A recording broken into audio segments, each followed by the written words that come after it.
one of the criteria for the show that Judy had in mind was featuring artists that work from a primary source versus the manneristic means of working that she was speaking about before. Do you have any thoughts about that? Do you feel that she chose correctly, that you understand, I mean, that you inhabit that kind of sensibility? Taking pictures. I'm glad, Stanley, that I don't have that problem of deciding when a thing is finished, you know? Because I basically have like two main art practices. One is photography, and I don't ever mess with them that much. I mean, maybe I make decisions about where I'm gonna take the image so that people can see it. How is it gonna be printed, or how big, or is it gonna be printed, and that kind of thing. But like most photographs, I mean, straight photography where I don't tamper with it, I don't mess around with the contrast at all, I don't crop them. They're all horizontal, so it's pretty primary. And the only way to me that it really has anything to do with Southern is sort of more by circumstance that I'm in the South. So all of the photographs are pretty much, except for when I'm in New York or something, are taken around the South, like in Charleston or Florida or Georgia. The ones in the middle that are arranged in pairs, those aren't really diptychs, but they're images that I chose to go with each other that were taken for their own reasons as independent images. And those are laid out to look like they're spreads in a book, because it's based on a book. And those photographs were taken on the bicycle ride across Georgia. So I do that ride every year, which is a really great way to see a place. I've done it about 22 or 3 or 4 times. And so all those different trips for a whole week of just riding a bike through Georgia, mostly on pretty small, back roads. Going like 14, 15, 18 miles an hour is like a really good way to see a place, A different route It's a different route every year, and so when I meet people, in Georgia, UGA students or something like, so where are you from? And they'll be like, oh, it's this really little town in Georgia. I mean, you would have never heard of it. And I was like, well, actually, I probably rode my bike through it, and maybe ate lunch there, maybe slept there. But, so my primary sources are just, I go with my camera everywhere. It's this size. So if a camera like this big that can shoot raw file format, which is quote unquote like closer to a professional file format for images that can be blown up to exhibition size and that kind of thing. So I try to make the daily life and practice. It kind of grew out of a sense of sort of guilt or something that I wasn't the kind of artist that used a sketchbook. That you're supposed to always be working it. And I also, I knew that I only did art when it was convenient or appealing to me. Like I don't really struggle, that much or force myself. So the Tumblr blog idea, when it first came about, I was like, well, maybe I'll just use that as like a dumping ground for visual investigation.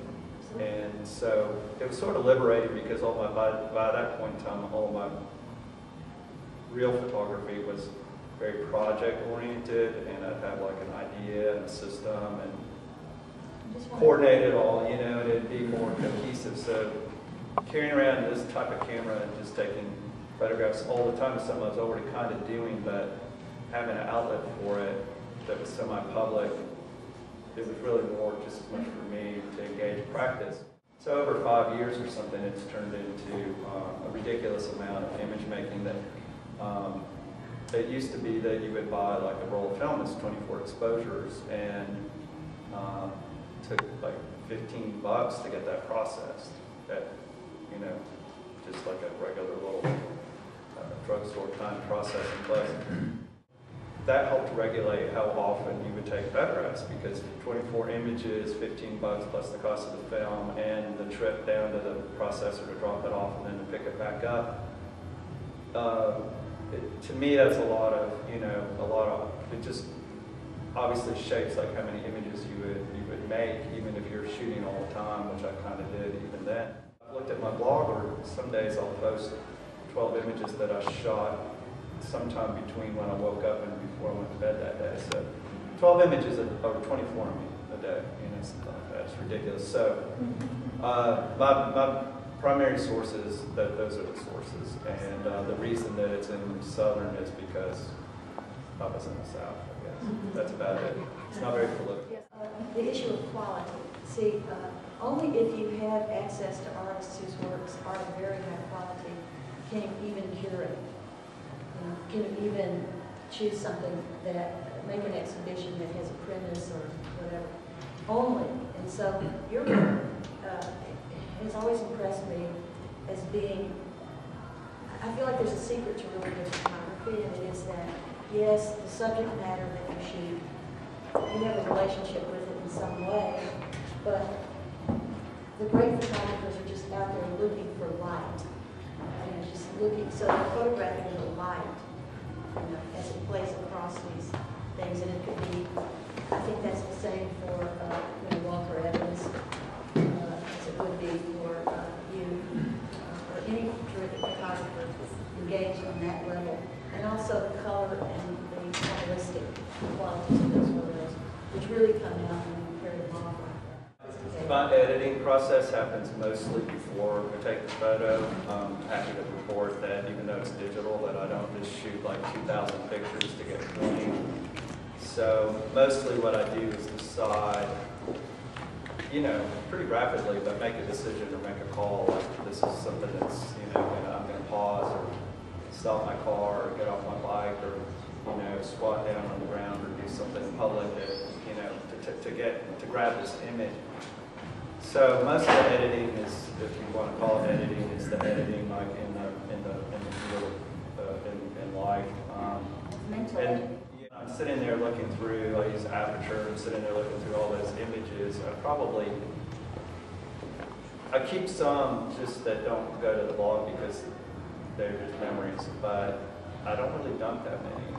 So the editing is mostly done in advance. I guess I probably get rid of about 10% that I shoot, just delete them. But thank you, Judy. I appreciate that. I was taking photography class from Wiley Sanderson at UGA. He passed away last year. Yeah. He said that photography was only about light, and I was such a snot that because I only took pictures of things, and I didn't care about the play of light. At that point in my life, I was very uninterested in light, and as a subject, and would only photograph, what I thought were like garage doors and bushes that were trimmed in perfect spheres and that kind of thing. I would tend to photograph when it's cloudy, so that the direction of light and the quality of light, I was shooting black and white, so you couldn't really see about the color of light. So I was just, always like, no, I'm not about light, I'm about boring objects and stuff like that. But it's kind of weird how, be careful, like how firm you want to be about something, because eventually But they're really also contemporary, very contemporary. The underlying sensibility, and this is what I mean by that. There are so many photographs of southern shacks. I think of all those as sub-21st century, the shack syndrome. You see it. The whole southern decay thing. Which I really wanted to avoid. But there's a little nod to it in your work, which is, of course, the buildings in the bottom there. One of the outbuildings from Home Depot, boarded up for God knows why, And then, of course, the other one, which is, the garage. And so the little southern picturesque shack, many of which were knocked down when we had the Olympics, because the state didn't want it to look like poverty. Beverly Buchanan chronicled that pretty thoroughly. They just went through and, knocked down a lot of sharecropper shacks. So you have this kind of subtle reference to the shack world, only it's from suburbia. So they're a little tricky